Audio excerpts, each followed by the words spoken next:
नमस्कार. माझा हक्काचं व्यासपीठ या सत्रामध्ये आपलं पुन्हा एकदा स्वागत आहे. मित्रांनो, या भागामध्ये आपण बघणार आहोत हिंदवी स्वराज्य संस्थापक छत्रपती शिवाजी महाराजांच्या जीवनातील ठळक घटना.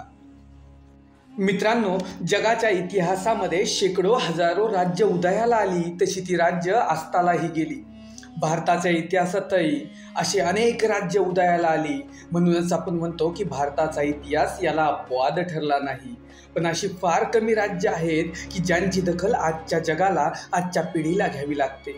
अशा काही मोजक्याच पण महत्त्वाच्या राज्यांमध्ये छत्रपती शिवाजी महाराज यांनी दक्षिणेत 17व्या शतकात स्थापन केलेल्या हिंदवी स्वराज्याचं नाव घ्यावं लागेल.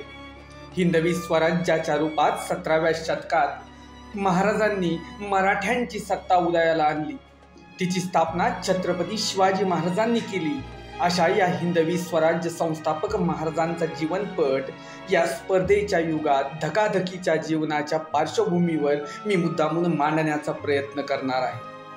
कारण शिवाजी महाराज हे लढणारे होते, रडणारे नाही. शिवाजी महाराजांनी अनेक संकटांवर अत्यंत खंबीरपणे मात केली.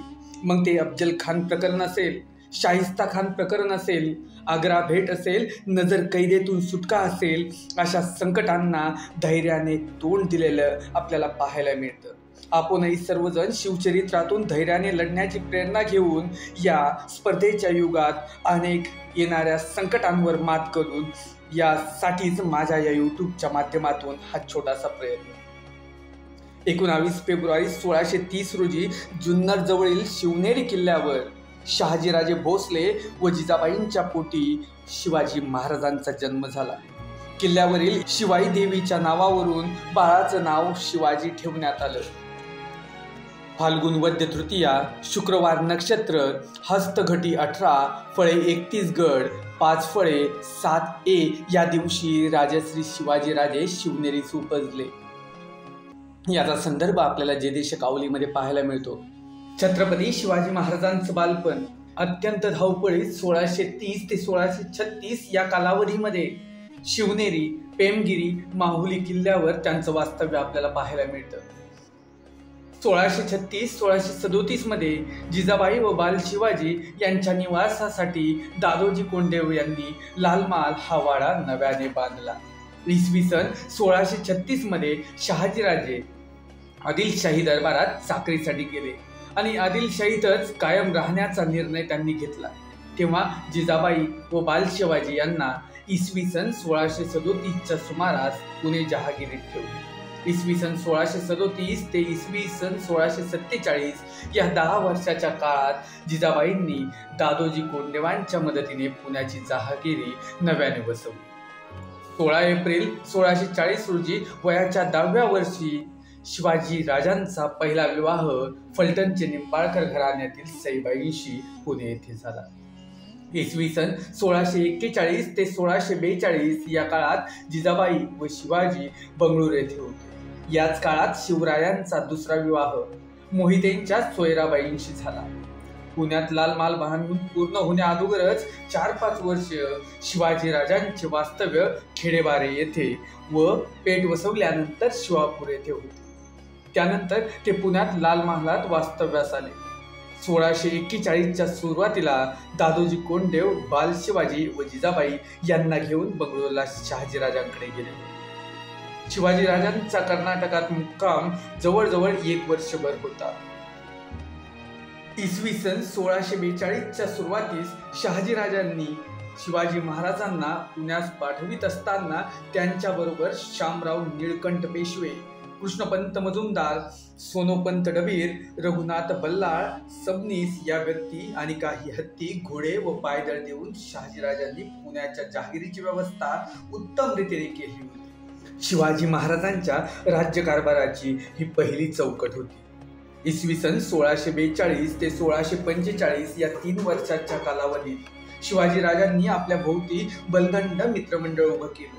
केसाजी कंक, बाजी पासलकर, जीवा महाला, कान्होजी जेधे, दादाजी नरसप्रभू हे जीवास जीव देणारे व स्वातंत्र्याच्या कल्पनेने भारावलेले मावळे त्यांच्या भोवती गोळा झाल्यानंतर त्यांच्या समवेतच रायरेश्वराच्या साक्षीने स्वराज्याची शपथ घेण्यात आली. इसवी सन 1645 साली तोरणा किल्ला जिंकून घेऊन आदिलशाही सत्तेवर शिवाजी महाराजांनी पहिला प्रहार केला आणि तोरणा किल्ल्यावर स्वराज्याचं तोरण बांधलं. तोरणा किल्ल्यावर सापडलेल्या गुप्तधनाचा उपयोग करून नजीकच्याच मुरबदेव डोंगरावर एक किल्ला बांधण्यात आला. त्याचं नाव राजगड असं होतं. त्याच राजगडावर शिवाजी राजांनी पहिली राजधानी निर्माण केली. स्वराज्याच्या प्रारंभीच्या काळात सुमारे 25 वर्ष राजगडावर शिवाजी राजांची राजधानी होती. मार्च 1647 दरम्यान शिवाजी महाराजांनी पुण्याजवळचा कोंढाणा किल्ला जिंकला. त्यानंतर चाकणचा किल्ला हस्तगत केला. त्याचबरोबर बारामती व इंदापूर या गावांचे ठाणेदार शिवाजी राजांना सामील झाले होते. त्यानंतर पुण्यापासून जवळ असलेला महत्वाचा पुरंदरचा किल्ला शिवाजी राजांनी जिंकला. शिवाजी राजांच्या या पराक्रमामुळे आदिलशाहीची जोड उडाली. या सर्व गोष्टींच्या पाठीमागे शहाजी राजे यांची प्रेरणा असावी असा संशय आदिलशहाला आल्याने त्याने शहाजी राजांना कैद करण्याचा निर्णय घेतला. 25 जुलै 1648 मध्ये जिंजीजवळ बेसावध असताना शहाजी राजांना मुस्तफा खानाने कैद केलं. त्याच वेळी आदिलशाही हुकुमाने फतेखान हा सरदार शिवाजी महाराजांच्या पुणे जहागिरीवर स्वारी करण्यास निघाला. फतेखानास मावळातील सर्व देशमुखांनी सहाय्य करावे व शिवाजी राजाला बुडवावे म्हणून फरमान सुटली. कैद झालेल्या शहाजींना आणण्यासाठी अफजल खानाची नेमणूक झाली. त्याने ते काम चोख बजावून राजांना बेड्या घालून विजापुरात आणले. पित्याची कैद व फतेखानाची स्वारी अशा दुहेरी संकटात शिवाजी महाराज सापडले होते. आता बळापेक्षा युक्तीचाच वापर अधिक आवश्यक होता. मोगल हे आदिलशहाचे पारंपरिक शत्रू. तेव्हा मोगलांचा स्नेह संपादन केला तर त्यांच्या दबावाखाली पित्याची सुटका होईल असे महाराजांना वाटले. त्यानुसार त्यांनी आपले वकील दक्षिणेचा मुघल सुभेदार शहाजादा मुराद बख्श याच्याकडे पाठवून दिले आणि त्यास विनंती केली शहाजी महाराजांच्या पूर्वीच्या कृत्याबद्दल मोगल बादशाने क्षमा करावी आणि त्यांना व त्यांच्या पुत्रांना आपल्या चाकरीत घ्यावे. पुढे आणखी थोडासा उभयंताचा पत्रव्यवहार होऊन असे ठरले की शहाजी राजांना पूर्वीची मनसब व शिवाजी राजांना 5000 मनसब मोगल बादशाह देतील. 14 ऑगस्ट 1649. एवढेच नव्हे तर मुराद बक्षाने विजापूरला कैदेत असणाऱ्या शहाजी राजांकडे पत्र पाठवले आणि कळवले की आपण लवकरच दिल्लीत जात आहोत. तेव्हा बादशाहकडून तुमच्या मनोदयानुसार सर्व गोष्टींची फरमाने काढून देण्याची व्यवस्था करतो. चिंता नसावी. ऑक्टोबर 1649. याच वेळी आपणास बादशाहकडून जुन्नर व अहमदनगरची देशमुखी मिळावी अशी विनंती शिवाजी राजांनी मुराद बक्षाकडे पाठवली होती. मोगलांशी सुरू केलेल्या महाराजांच्या राजकारणाचा आदिलशहावर निश्चितपणे परिणाम झाला असावा. कारण शहाजी राजांना दीर्घकाल कैदेत ठेवून अथवा ठार करून आदिलशहा दिल्लीपतीला दुखवू शकत नव्हता. तथापि शहाजी राजांची सुटका होण्यास मोठ्या प्रमाणावर कारणीभूत झालेली घटना म्हणजे त्यांच्या दोन्ही पुत्रांनी जहागिरीच्या जप्तीस आलेल्या फौजांचा केलेला पराभव ही होय. कर्नाटकातील बंगळूरच्या किल्ल्यावर आदिलशहाने फराद खान व तानाजी डुरे यांच्या हाताखाली फौज देऊन स्वारी पाठवली होती. या फौजेत शहाजी पुत्र संभाजी राजांनी मोठ्या पराक्रमाने तोंड देऊन पराभूत केले आणि पळवून लावले. शिवाजी महाराज यावेळी पुरंदरवर होते. तेथून त्यांनी फतेखानास प्रतिकार करण्यासाठी काऊजी मल्हार या शूरसेनानीच्या हाताखाली सैन्य रवाना केले.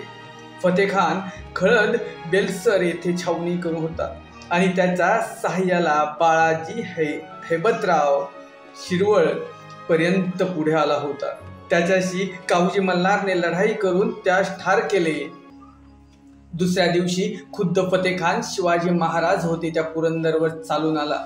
मराठ्यांनी किल्ल्यातून बाहेर पडून असा त्वेषाने हल्ला चढवला की फतेखानच्या लष्कराची दानादान उडाली. मुसेखान व इतर अनेक जण ठार झाले. फतेखानासह इतर सर्वांनी पुरंदरच्या पायथ्याकडून पळ काढला. शिवाजी महाराजांचा जय झाला. या लढाईत कान्होजी जेधेंचा पुत्र बाजी याने मोठा पराक्रम केला. लढाईच्या धूमचक्रीत संकटात सापडलेल्या मराठ्यांचे निशाण या बहादराने मोठ्या शौर्याने सुरक्षित राखले आणि विजय मिळवून परत गडावर आणले. महाराजांनी त्याचा गौरव करून त्यास सर्जेराव हा किताब बहाल केला। अशा प्रकारे शहाजी पुत्रे संभाजीराजे व शिवाजीराजे या दोघांकडूनही आपल्या फौजा पराभूत झाल्याचे पाहून आदिलशाही दरबारापुढे शहाजींना मुक्त करण्यावाचून दुसरा पर्याय राहिला नाही। आदिलशाही दरबाराने सूझपणे शहाजीराजांना माफ करून काही अटींवर मुक्त करण्याचे ठरवले। कर्नाटकातील बंगळूर व कंदर्पी ही ठिकाणे आणि महाराष्ट्रातील कोंढाणा हा किल्ला शहाजीराजांच्या पुत्रांनी आदिलशाही सरकारला परत करावा अशा त्या अटी होत्या। आपल्या पित्यासाठी दोन्ही पुत्रांनी या अटी स्वीकारल्या आणि त्याप्रमाणे ही ठिकाणे आदिलशाहीच्या ताब्यात दिली। 16 मे 1649 रोजी शहाजीराजांची सुटका करण्यात आली। शहाजीराजांच्या अटकेमुळे कोणती संकटे पुढे निर्माण होतात याचा शिवाजीराजांना अनुभव आल्याने आणखी काही हालचाली न करता 6 ते 7 वर्ष ताब्यात असलेल्या प्रदेशाची व्यवस्था लावणे व आपले लष्करी सामर्थ्य वाढवण्यावर त्यांनी भर दिला होता। त्यामुळे 1649 ते 1655 या कालावधीत शिवाजीराजांच्या हालचालींची नीटशी माहिती मिळत नाही। या सुमारास महाराजांच्या ताब्यात असणाऱ्या मुलखात पुणे, इंदापूर, सुप्याचा काही भाग, चाकण, बारामती, तोरणा, राजगड, पुरंदर इत्यादी प्रदेश व किल्ले समाविष्ट होते। यानंतर म्हणजे सन 1650 ते 1655 या कालावधीत महाराजांनी आदिलशाही दरबाराविरुद्ध फारशा हालचाली केलेल्या दिसत नाहीत। काबीज केलेल्या प्रदेशाची व्यवस्था लावणे, राजकारभाराची बांधणी करणे, जिंकलेल्या प्रदेशातील प्रजेत आपल्याविषयी प्रेम व निष्ठा जागृत करणे या कार्यात महाराज मग्न राहिले असावेत। स्वराज्य निर्मितीचे कार्य सुरू होत असतानाच शिवाजी महाराजांची राज्याची इतिहास प्रसिद्ध राजमुद्रा अस्तित्वात आली आणि त्यांच्या पत्रावर ती विलसित होऊ लागली। ही मुद्रा अशी आहे: प्रतीप चंद्रलेखेव वर्धिष्णु विश्ववंदिता शाहसुनो शिवसैषा मुद्रा भद्राय राजते। प्रतिपदेच्या चंद्रकलेप्रमाणे हळूहळू क्रमाने वाढणारी व विश्वाने वंदिलेली शहाजीपुत्र शिवाजी यांची मुद्रा सर्वांच्या कल्याणासाठी विलसित आहे। मराठ्यांचं हे स्वराज्य कलेकलेने वाढत जाणार असून ते जगात मानाने स्थान मिळवणार आहे असा आत्मविश्वास या मुद्रेत प्रकट केला आहे। परंतु हे राज्य केवळ एका व्यक्तीच्या कल्याणासाठी नसून ते सर्व व्यक्तींच्या कल्याणासाठी आहे, हे आदर्श तत्व या ठिकाणी सांगितले गेले आहे। प्रथम ही मुद्रा ज्या पत्रावर सापडलेली आहे त्या पत्राचा आशयही याच आदर्शाला धरून आहे।